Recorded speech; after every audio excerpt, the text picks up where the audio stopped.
Dalam cara menghitung hutang negara, agaknya selama ini pemerintah sepertinya belum bisa mendeskripsikan sepenuhnya konsep hutang atau ada yang sengaja ditutupi. Tetapi kita berprasangka baik dulu dan mengingatkan ke sesama agar kita bisa menjadi negara terbaik di dunia. Kita jangan pernah lalai mengambil kesempatan atau mengambil beberapa peluang utama Indonesia. Salah satunya adalah keunggulan demografi di mana usia produktif akan Indonesia capai di tahun 2030 dan keunggulan hilirisasi hasil alam yang jangan industrinya dikuasai asing dengan alasan tidak punya modal. Habis itu aset kita diambil asing jadinya. Yang berikutnya adalah cara mengelola hutang pemerintah. Hutang pemerintah selama ini, apa yang dicatat dan diakui oleh pemerintah dalam laporan keuangan pemerintah pusat yang terdapat neraca keuangan seharusnya menggambarkan semua jumlah hutang negara. Sementara hutang yang dicatat selama ini dalam setiap keterangan dan penjelasan yang dilakukan oleh pemerintah tentang hutang adalah kita belum melewati batas dan belum melanggar ketentuan konstitusi. Itu saja narasinya diulang-ulang. Namun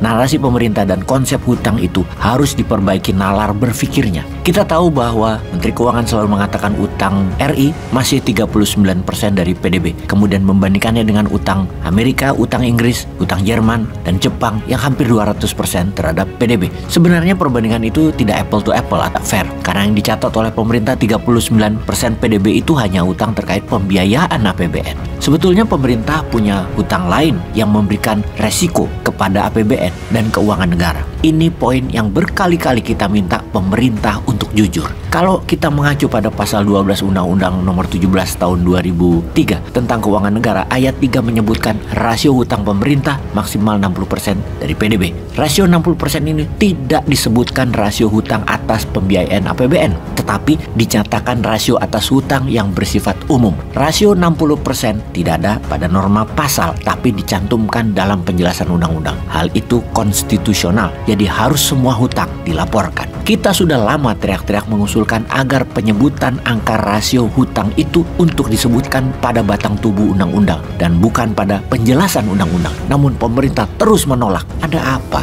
Mengapa menolak? Kembali ke topik, kita perlu menghitung semua hutang karena untuk memitigasi resiko gagal bayar yang harus dimulai dari sistem pencatatan yang benar. Di Singapura misalnya, tabungan warga Indonesia dicatat sebagai hutang oleh negara. Ada pelajaran saat Krismon di tahun 1998. Semua utang swasta tiba-tiba menjadi kewajiban pemerintah karena pemerintah memutuskan untuk membail out utang swasta. Itu akibat kita tidak memitigasi risiko hutang. Jadi hutang zaman Pak Harto yang semula hanya 900 triliun tiba-tiba melonjak menjadi 1.400 triliun lebih karena ada tambahan 600 triliun utang baru akibat bailout utang swasta di BLBI dan menerbitkan obligasi rekap untuk itu. Yang mengerikan, apabila saat itu utang Indonesia adalah 7.500 triliun, akan resiko alami lonjakan utang karena ada angka utang yang tidak tercatat. Oleh karena itu pada utang BUMN harus diakui sebagaimana sistem akuntansi pemerintah yang disepakati di IFRS, standar pelaporan akuntansi, di mana sebagai pemegang saham kita mengakui saham tapi tidak mencatat utang di aset pemerintah. Ini salah sebenarnya. Padahal kalau belajar dari sejarah, risiko sebagai pemegang saham hutang BUMN oleh pemerintah digolongkan sebagai contingency debt,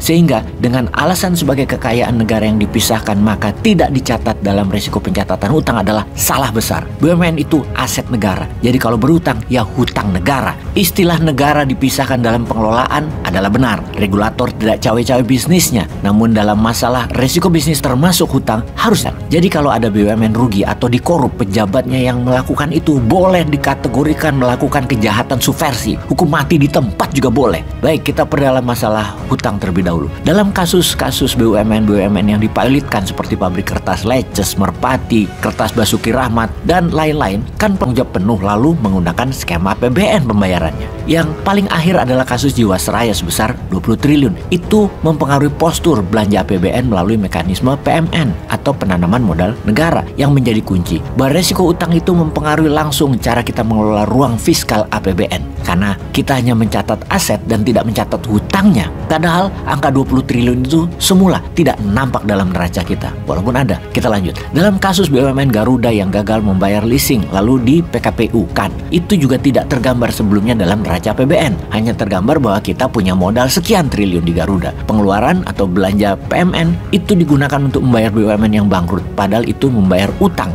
tapi dicatat sebagai penanaman modal negara. Kemudian dana pensiun PNS juga tidak dicatat atau tidak dicadangkan. Hanya dicadangkan kewajiban-kewajiban yang jatuh tempo terkait Asabri dan Jiwasraya yang jatuh masa manfaat simpanannya yang dibayar oleh APBN via Asabri. Beban langsung bulanan pensiun dikeluarkan tapi tidak pernah dicadangkan sebelumnya. Padahal kalau tidak disediakan mekanismenya, hal itu akan terus menjadi beban APBN terus menerus. Kedepan kebutuhan perubahan sudah sangat urgent. Dibangun konstruksi dana pensiun itu seperti apa, metodenya apa, penghitungannya bagaimana, ASN pusat seperti apa, dan ASN daerah seperti apa. Begitu juga TNI dan Polri. Itu akan mengoverhaul secara besar-besaran cara menghitung dana pensiun. Hal yang memberikan dampak aktuaria karena negara memang harus menanggungnya. Kalau dana pensiun terjadi gagal bayar, maka yang menanggung adalah APBN. Untuk itu, kita sangat menekankan kepada pemerintah, utamanya Menteri Keuangan yang harus mengambil keputusan politik penting untuk memperbaiki cara kita mencatat. Dari itu, kita akan tahu berapa persen rasio resiko hutang, manfaatnya resiko gagal bayar bisa diantisipasi baik di BUMN atau di surat utang negara dan di dana pensiun. Sayangnya Menteri Keuangan ketika disampaikan hal-hal seperti ini tidak pernah menyambut dengan baik. Kenapa ya? Kan utang itu ada 3 kategori. 1 utang pembiayaan APBN, 2 utang BUMN atau contingency debt, 3 utang aktuaria, kewajiban dana pensiun kepada ASN dan TNI Polri. Kok yang diakui hanya yang nomor 1 ya? Peace.